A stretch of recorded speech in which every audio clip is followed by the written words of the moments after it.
Hello everyone, welcome back to short revision classes. तो ये है आपकी केमिस्ट्री की फोर्थ क्लास, जिसमें हम कंप्लीट करेंगे मिक्सचर एंड सेपरेशन, वो भी आरआरबी जेई सीबीटी 1 2026 के लिए।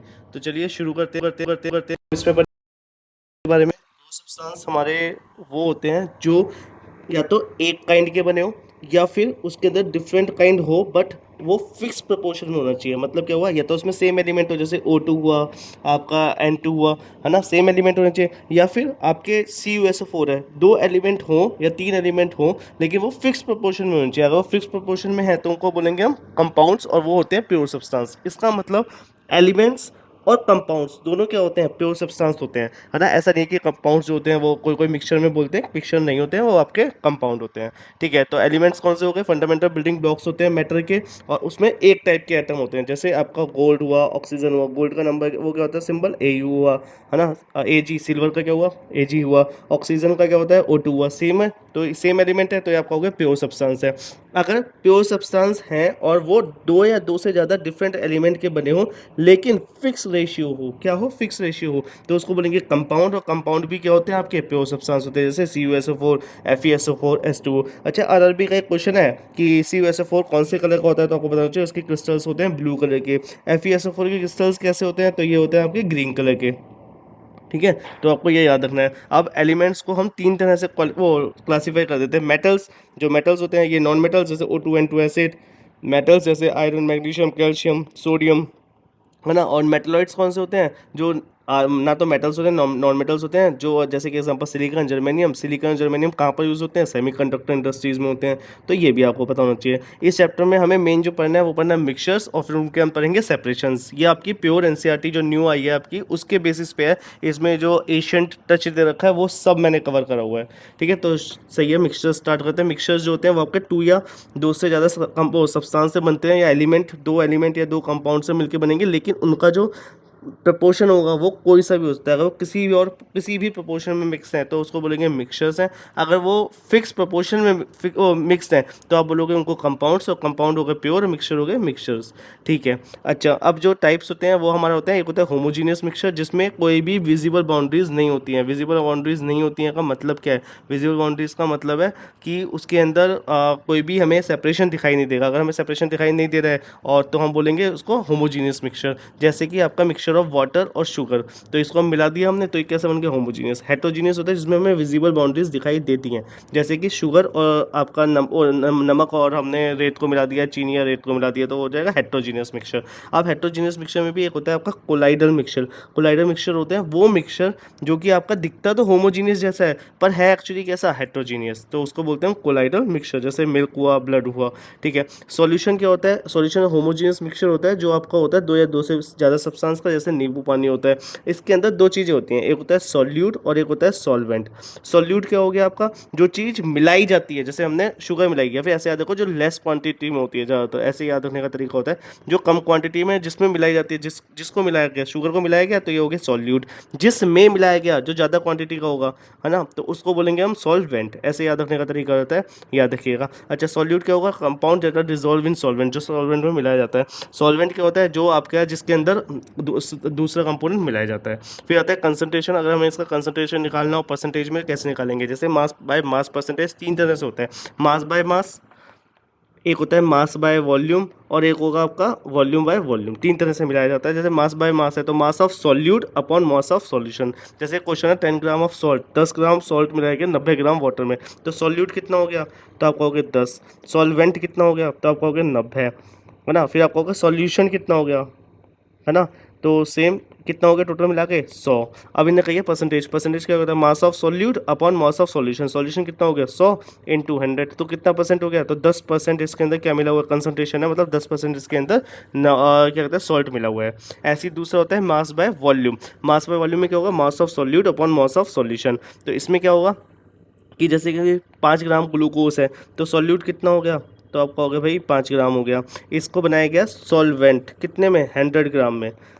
100 ml में, तो मास बाय वॉल्यूम हो गया, ये मास है ये वॉल्यूम है। अब इसको मिलाया गया है, इसमें मास बाय वॉल्यूम बताना है इसका, तो ये कितना हो गया 5 अपॉन सॉल्यूशन कितना हो गया 105/100 मल्टीप्लाई 100, तो ये हमारा आंसर आ जाएगा परसेंटेज में। ठीक है, तीसरा होता है वॉल्यूम बाय वॉल्यूम, तो volume solute upon volume of solution. जैसे वॉल्यूम ऑफ सॉल्यूट क्या हो जाएगा आपका, इसमें 1 ml आपका पेस्टिसाइड है, किसमें है, in a form 100 ml of pesticide, मतलब टोटल पेस्टिसाइड कितना बन गया है, 1 ml तो पेस्टिसाइड है उसके अंदर, वो मिलाया गया है, जो मिलाया गया 100 ml पेस्टिसाइड बना दिया गया है। इसका मतलब 1 ml जो है वो आपका 99 ml पानी में मिला के क्या बना दिया गया है, 100 ml पेस्टिसाइड स्प्रे बना दिया गया है। तो सॉल्यूशन कितना हो गया, टोटल 100 हो गया। बस ये समझने की बात है, क्वेश्चन कैसे आता है ना, बाकी आप कर जाओगे इसको, ये भी आंसर हो गया हमारा। अच्छा, नोट क्या होगा, नोट इसमें ये है कि जो हमारा कॉमनली यूज इंडस्ट्रीज़ में हमें कौन सा यूज़ होता है, इंडस्ट्रीज़ में होता है वेट बाय वेट परसेंटेज, मतलब वेट अपॉन वेट। ये कैसा आया, बेसिकली होता तो मास बाय मास है, मास अपॉन मास, मतलब mass of solute upon mass of solution. अगर मैंने इन दोनों में जी की मल्टीप्लाई कर दी, दोनों में ग्रेविटी की, तो ये क्या बन जाएगा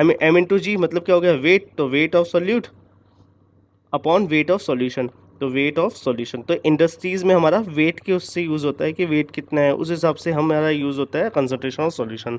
ठीक है, इसके बाद हमें पता होना चाहिए सॉल्युबिलिटी क्या होता है। सॉल्युबिलिटी हो रहा है कोई भी सॉल्वेंट है उसके अंदर हम कितना ज़्यादा सॉल्यूट मिला सकते हैं एक fix quantity of solute solvent में, है ना। और टेम्परेचर क्या रखेंगे कॉन्स्टेंट, तो हम क्या बोलेंगे भाई सॉल्युबिलिटी। फॉर एग्जाम्पल मैंने 100 ml पानी है, 100 ml पानी में मैंने बोला 20 ग्राम चीनी मिल सकती है, तो मैक्सिमम चीनी 20 ग्राम मिलेगी, इससे ज़्यादा चीनी नहीं मिल सकती, तो सॉल्युबिलिटी कितनी हो गई है, तो आप कहोगे 20 ग्राम।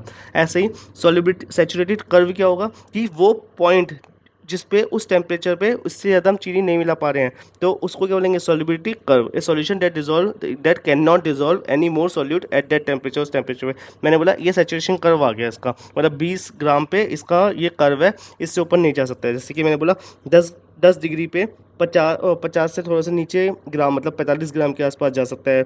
20 डिग्री पे आपका 50 के आसपास जा सकता है।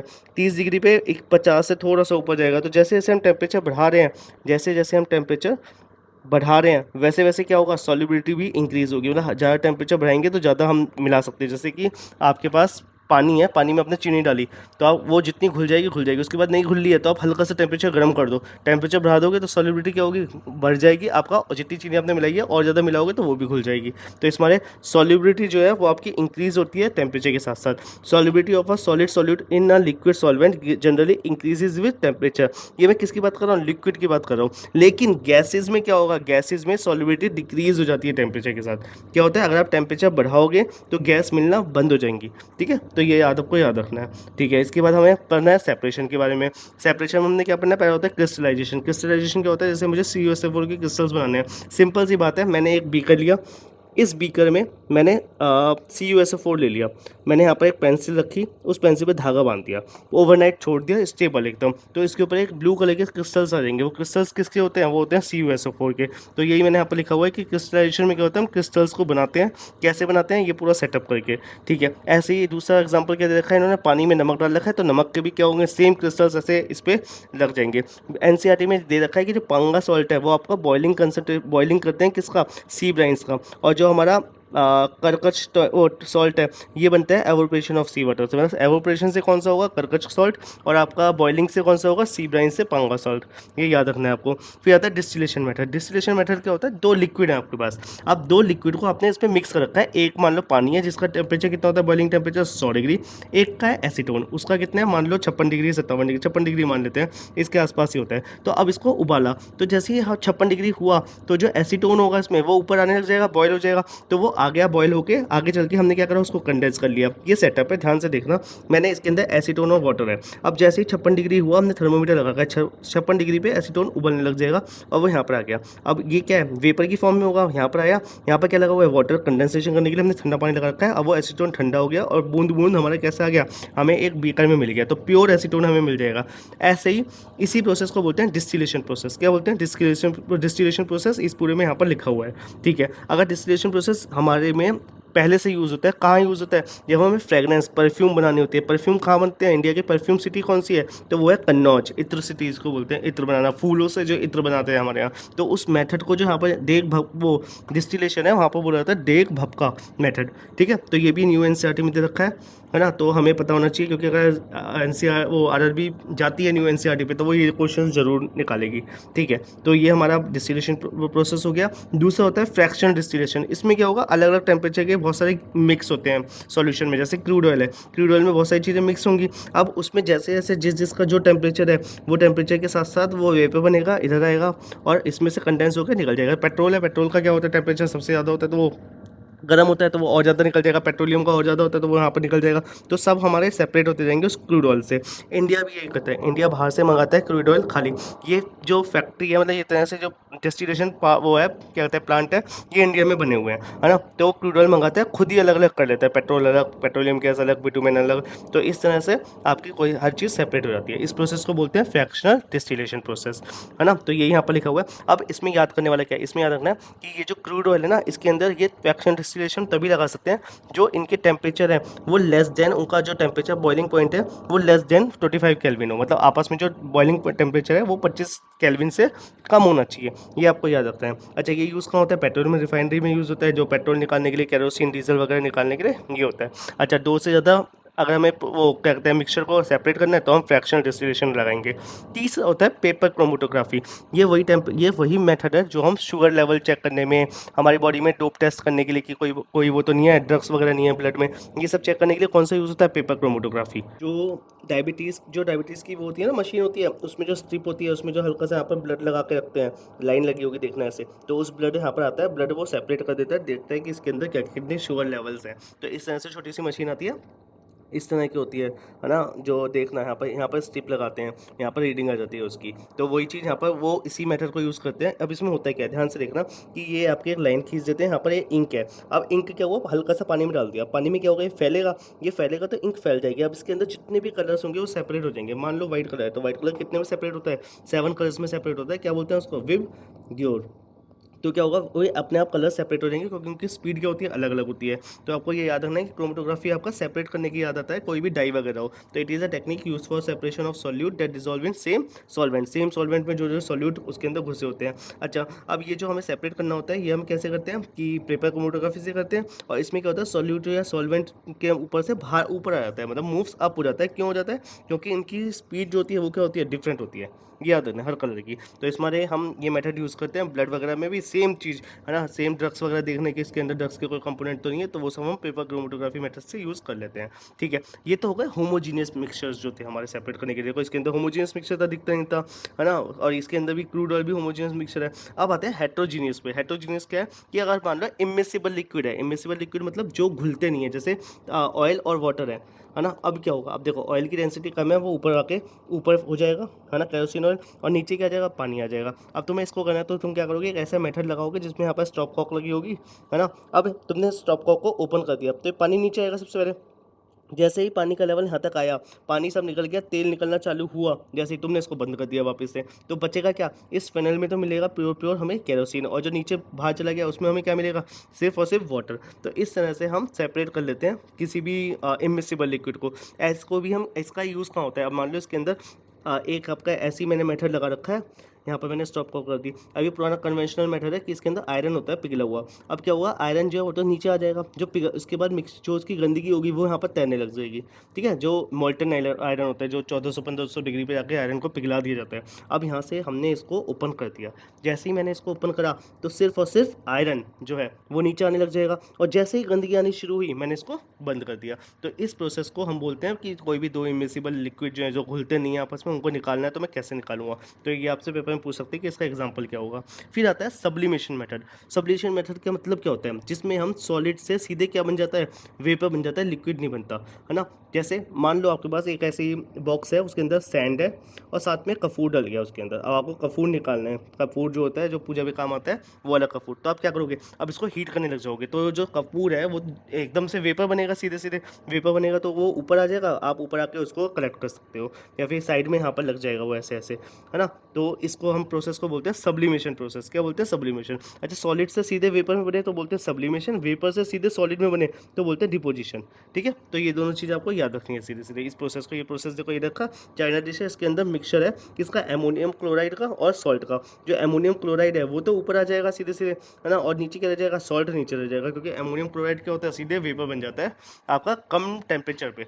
ठीक है, तो ये भी हो गया आपका। एलॉय क्या होता है? एलॉय आपका होमोजेनियस मिक्सचर होता है, दो या दो से ज़्यादा मेटल्स या फिर मेटल और नॉन मेटल दोनों को मिला के। तो इसका मतलब ये याद रखिएगा, मेटल और नॉन मेटल को मिला के भी एलॉय ही बोलते हैं, ये नहीं कि खाली दो मेटल्स को मिलाएं हम, ये कन्फ्यूजन रहती है। जैसे ब्रॉन्ज हुआ, ब्रॉन्ज मेटल जो मिलता है थर्ड वाले को, उसमें क्या होता है? कॉपर मिलता है 80% और टिन मिलता है 20%। ऐसे ही ब्रास हुआ आपका, तो ब्रास में क्या होता है? कॉपर 80% और जिंक कितना होता है? 20%। तो अगर जिंक है तो ब्रास, टिन है तो ब्रॉन्ज, ये याद रखना है आपको। स्टेनलेस स्टील में क्या होता है? आयरन होता है, कार्बन होता है, क्रोमियम होता है, निकल होता है, मोलिब्डेनम होता है। अब क्या कहते हैं कि जो क्रोमियम होता है ना, इसकी प्रॉपर्टी याद रखना, ये आपका क्रोजिव रेजिस्टेंस होता है, मतलब इसके अंदर आपका जंग नहीं लगता है। तो स्टेनलेस स्टील के जो बर्तन होते हैं हमारे पास, जो भी हमारे आज का गिलास वगैरह, उसके अंदर जंग क्यों नहीं लगता है? क्योंकि उसके अंदर क्रोमियम होता है, तो क्रोमियम जंग नहीं लगने देता। फिर आता है सस्पेंशन। सस्पेंशन क्या होता है? वो होमोजीनियस मिक्सचर, हेट्रोजीनियस मिक्सचर, यहाँ पर मैंने कहते रखा है हेट्रोजीनियस मिक्सचर। जो क्या होता है? जो does not dissolve but remain suspended. वो क्या होता है? आपके पूरे पानी में ऐसे घूमते रहेंगे, जैसे मड वाटर होता है, उसमें क्या होगा? आपके ये घूमते रहेंगे ना ऐसे, तो इसको बोलते हैं हम सस्पेंशन सॉल्यूशन है। कैसा है? सस्पेंशन है। अच्छा, अब एक और मेथड होता है सेंट्रीफ्यूगेशन मेथड। सेंट्रीफ्यूगेशन मेथड क्या होता है कि मान लो कोई चीज़ दो मिक्स है ना, दोनों की डेंसिटीज अलग अलग है। क्या है? अलग अलग है, तो हम इसको बहुत तेज घुमाते हैं ऐसे, है ना। जैसे ही हम इसको घुमाएंगे ऐसे ऐसे, तो क्या होगा कि ये दोनों सेपरेट होने चालू हो जाएंगे। जैसे हम क्या करते हैं, हम जैसे घर पे जो मम्मी लोग होते हैं वो क्या करते हैं कि आपका मलाई लेते हैं, मलाई को ऐसे मिक्सी में घुमाते रहते हैं, घुमाते रहते हैं, घुमाते रहते हैं। या बिलोना मेथड जो होता है, जो पुराने ज़माने में बिलोना मेथड रहता था, जो उसको हम मंदी आँच में से घुमाते रहते थे। तो उसमें क्या होता है? घुमाने से क्या होगा? क्रीम तो अलग हो जाएगी और मिल्क अलग हो जाएगा। जो क्रीम निकलती है वो हमारी क्या होती है? मक्खन होता है, जो सफ़ेद रंग का मक्खन आता है ना, अमूल का मक्खन होता है, तो वो सेंट्रीफ्यूगेशन मेथड से ही आता है। तो कोई भी चीज़ अगर हमें घुमा के बनानी है तो वो कैसे होगी? सेंट्रीफ्यूगेशन मेथड से होगी। अब जिसके पास डेयरी होगी, आप में से कोई दूध के पे देखा होगा, तो देखा होगा कहते हैं ना, दूध का सैंपल निकाल लो, सैंपल निकाल दो। तो सैंपल को करते क्या है? सैंपल को भी ऐसे ही एक ऐसे मशीन सी होती है, उस पे रखते हैं। अब सैंपल को घुमाने से क्या होगा कि वो दूध घुमाने से उसके अंदर क्या-क्या इम्प्योरिटीज़ है वो पता लग जाएगा कि भाई 40 का सैंपल है, 50 का सैंपल है, 60 का सैंपल है, कि इसके अंदर 50% अच्छा दूध है ना? और 50% इसके अंदर मिक्सचर है, तो वो पता लग जाता है। तो इस तरह से हम करते हैं। तीसरा हमारे पास एग्जांपल होता है वॉशिंग मशीन का, जो सेमी ऑटोमेटिक होती है, जिसके अंदर पानी सुखा भी देते हैं घुमा के। तो मशीन में से निकाले कपड़े और साइड वाली उसमें लगा दिए बॉक्स में, तो वो घूमता है। वो घूमने से क्या होगा? पानी अलग हो जाएगा और कपड़ों में से कपड़े अलग रहेंगे, तो वो सूख जाते हैं कपड़े जल्दी। तो ये हमारे तीनों मेथड किस लिए यूज़ होते हैं आपके? ये आपके यूज़ होते हैं सेंट्रीफ्यूगेशन मेथड में। ठीक है, उसके बाद आता है कोगुलेशन मेथड। कोगुलेशन मेथड क्या होता है? इसमें क्या होता है कि हमें ना कोई चीज़ डाल के उसको सेपरेट कर लेते हैं। जैसे अब पानी, एक मड वाटर है, तो पहले के ज़माने में क्या होता है, जो मड वाटर होता था उसमें हम फिटकरी डालते थे। फिटकरी क्या होता है? एलम बोलते हैं। क्या बोलते हैं? एलम। जो फिटकरी आपने देखी भी होगी, कहाँ पर देखी होगी? सफ़ेद रंग की होती है, क्रिस्टल्स जैसी, बाजार में मिल जाएगी।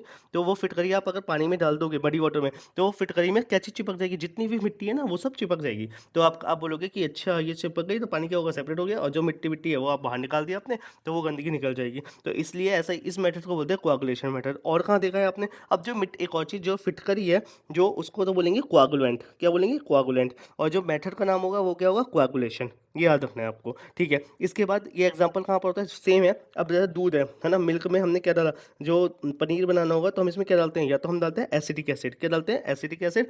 या हम डाल देंगे इसमें नींबू। जैसे ही हम नींबू डालेंगे तो क्या होगा? ये फट जाएगा। फटने का मतलब क्या है कि सेपरेट हो जाना। तो हमने सेपरेशन कर दिया मिक्सचर का। कैसे करा कि भाई क्या कहते हैं, नींबू डाल दिया, तो नींबू क्या क्या बोलेंगे? कोआगुलेंट। अब जो ये पानी, ये मिल्क है, ये अलग हो जाएगा। जो हमें मोटा मोटा सा मिलेगा वो क्या होगा? पनीर। और जो पानी पानी सा होता है उसको बोलते हैं वे। और यही वो वे है जो वे प्रोटीन बनता है उससे। ठीक है, तो ये इस तरह से प्रोसेस को बोलते हैं कोआगुलेशन प्रोसेस, है ना। तो आपको ये सब याद रखना है, ये सब पेपर में आता है, ये नई एनसीईआरटी के बेस है, और आपको इसको पूरे अच्छे से याद रखना है, इसके एग्जाम्पल्स याद रखने हैं। ठीक है, ये मैटर्स आपके पेपर में पूछे जाते हैं। तो मिलते हैं, थैंक यू, नेक्स्ट वीडियो में।